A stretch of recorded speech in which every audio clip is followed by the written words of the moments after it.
Assalamualaikum warahmatullahi wabarakatuh. Perkenalkan, nama saya Donna Agustin Cahyani dari kelas 21A1 nomor absen 13. Saya akan mempresentasikan jurnal yang saya ambil, yaitu Molecular Virology of Human Pathogenic Virus, untuk memenuhi tugas UAS Imunologi dan Virologi.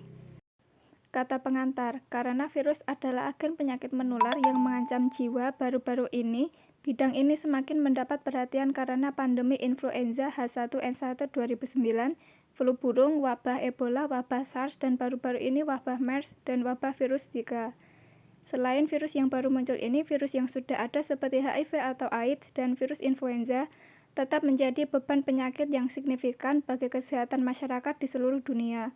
Mengapa virus menyebabkan penyakit pada organisme inangnya, kepada siapa mereka berhutang budi, kapan dan di mana virus berasal, mengapa virus baru sering muncul, mengapa pengobatan modern gagal mengendalikan atau menaklukkan penyebab ini. Ini adalah jenis pertanyaan yang mungkin ditanyakan orang tentang virus. Tujuan dari penelitian virus adalah yang pertama untuk mendapatkan pengetahuan yang berperan dalam mengendalikan penyakit virus, seperti virus telah memberikan dampak besar pada kehidupan manusia sepanjang sejarah. Yang kedua, mengeksploitasi virus sebagai alat untuk penelitian akademik. Yang ketiga, virus sering dimanfaatkan sebagai kendaraan pengiriman gen atau vektor terapi gen. Salah satu fitur luar biasa dari virus adalah bahwa mereka memiliki kemampuan untuk mengirimkan genomnya ke sel target.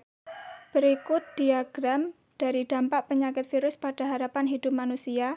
Harapan hidup secara bertahap meningkat selama abad terakhir di Amerika Serikat. Flu Spanyol selama 1918 sampai 1919 pada akhir Perang Dunia I. Prinsip dari virus adalah parasit intraseluler obligat. Virus hanya dapat bereproduksi di dalam organisme inang. Virus dapat ditemukan di semua organisme hidup di bumi, mulai dari bakteri, jamur, dan amoeba, hingga tumbuhan dan hewan. Terlepas dari keanekaragaman organisme inang, ada prinsip umum yang dimiliki oleh berbagai ragam virus. Pada bagian 1, prinsip-prinsip yang mendasari beragam virus dijelaskan. Bab penemuan dan klasifikasi mencakup penemuan dan klasifikasi virus. Dalam bab struktur virus, fitur struktural kapsid virus, dan prinsip perakitan kapsid dibahas.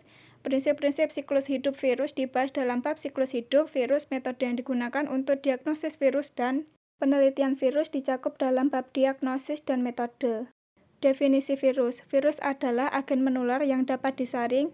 Selain itu, submikroskopik dan ukuran fisik sebagian besar virus hewan berkisar antara 30 hingga 300 nanometer. Oleh karena itu, virus dapat dengan tepat dikatakan sebagai partikel protein yang melingkupi asam nukleat. Asam nukleat dapat berupa RNA atau DNA. Meskipun semua organisme hidup di dunia memiliki genom DNA, virus adalah satu-satunya organisme. Jika Anda bisa, yang masih menggunakan RNA sebagai genom, perancangkan protein juga disebut kapsid, adalah untuk melindungi genom virus dari kerusakan biokimia. Virus hanya dapat menyebar di dalam sel inang. Kemudian, virus adalah agen infeksius yang dapat ditularkan dari inang yang terinfeksi ke inang yang tidak terinfeksi. Yang ketiga, virus menyebar dirinya sendiri melalui perakitan. Kemudian virus adalah dimanfaatkan sebagai kendaraan dalam terapi gen, seperti demam kuning, rabies, dan poliomyelitis. Alat dan bahan. Alat yang pertama faktor 2, bahan yang pertama 20 asam amino versus 4 basa, yang kedua asam nukleat, yang ketiga bakteriofag, yaitu virus. Kemudian cara kerja. Penemuan virus. Yang pertama, virus dalam sejarah kuno ditorehkan dalam prasasti. Selain itu, bukti dari cacar ditemukan pada mumi Mesir.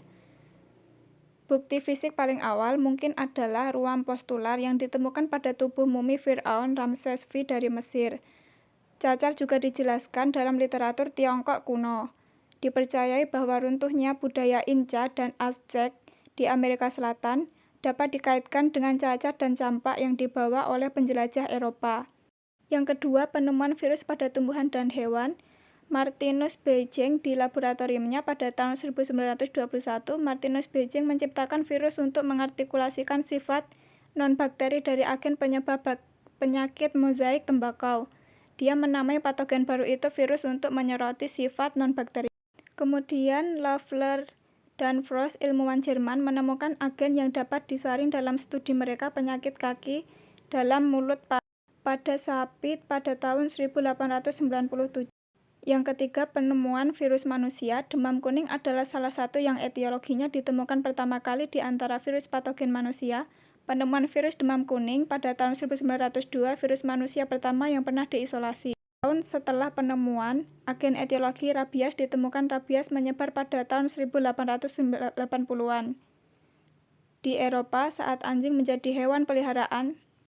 Yang populer, Louis Pasteur gagal mengisolasi dan membudidayakan mikroba rabies pada suatu media yang diharapkan dapat ditumbuhkan bakteri, sesuai dengan tahun-tahun yang berikut yang saya cantumkan. Yang keempat, penemuan materi genetik. Protein dari asam nukleat lebih cenderung menjadi materi genetik yang bertanggung jawab atas pewarisan karena keragamannya lebih tinggi, yaitu 20 asam amino versus 4 basa.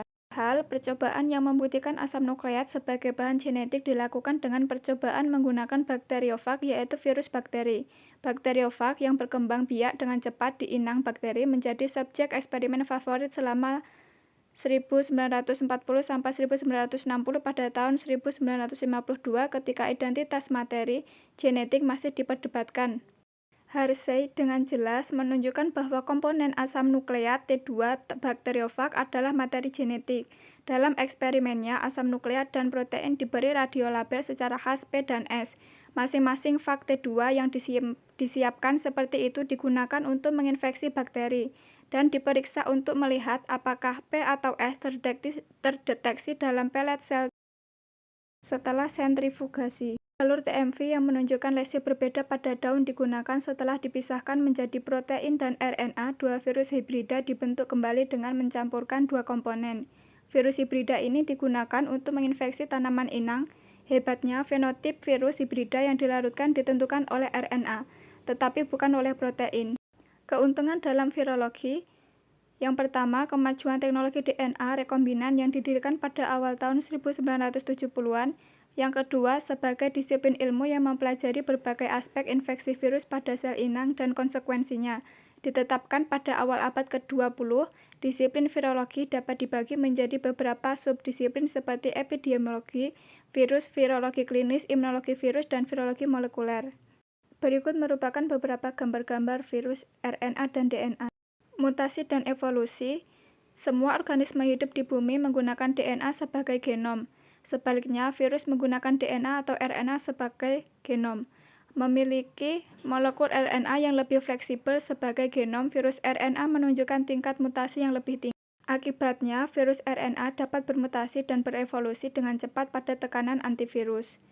Seperti respon imun inang dan pengobatan obat antivirus, tidak mengherankan mayoritas virus yang baru muncul adalah virus RNA. Hasil penelitiannya, virus adalah agen menular yang dapat disaring. Selain itu, submikroskopik dan ukuran fisik sebagian besar virus hewan berkisar antara 30 hingga 300 nanometer. Kemudian, virus juga menarik bagi industri farmasi, diagnostik, vaksin, dan obat terapeutik hanyalah beberapa jenis produk yang diminati oleh industri obat yang terkait dengan penelitian virus. Epidemiologi virus menyelidiki cara penularan virus dan faktor resiko penyakit. Virologi klinis mengembangkan metode diagnostik untuk mendeteksi infeksi virus. Kesimpulan, virus secara fisik lebih kecil dari sel, unit dasar kehidupan, dan hanya menyebar di dalam sel dan sering menyebabkan penyakit. Upaya keras dilakukan pada abad yang lalu untuk mengendalikan momok yang disebabkan oleh virus. Sejak penemuan virus sebagai agen yang dapat disaring pada awal abad ke-20, studi tentang virus telah ditetapkan dan telah berkembang pesat selama abad yang lalu. Menengok ke belakang, pencapaian yang dibuat dan penelitian virus benar-benar luar biasa. Saat ini hampir semua agen etiologi virus dari penyakit menular pada manusia diyakini telah diidentifikasi dan telah menjadi sasaran analisis eksperimental secara ekstensif. Misalnya virus sekarang, yaitu fitur genom daripada penyakit yang disebabkannya. Klasifikasi Baltimore sekarang memungkinkan kita untuk memprediksi mekanisme replikasi genom virus baru segera setelah ketersediaan urutan nukleotida. Di sisi lain, agen subviral seperti viroid dan prion luar biasa dalam arti bahwa RNA atau protein itu sendiri adalah agen infeksuas sebagaimana dirinci dalam bab agen subviral dan prion. Agen menular luar biasa lainnya adalah virus raksasa yang ditemukan coba kedua agen menular yang luar biasa ini tampaknya mengamburkan dan menantang definisi klasik dari virus. Adalah lampiran-lampiran. Yang pertama ada lampiran dari jurnal yang saya ambil, yaitu Molecular Virology of Human Pathogenic Virus. Kemudian ada gambar virus pemecah tulip, dan yang kedua mamavirus dan virovax. Sekian presentasi dari saya ucapkan terima kasih. Wassalamualaikum warahmatullahi wabarakatuh.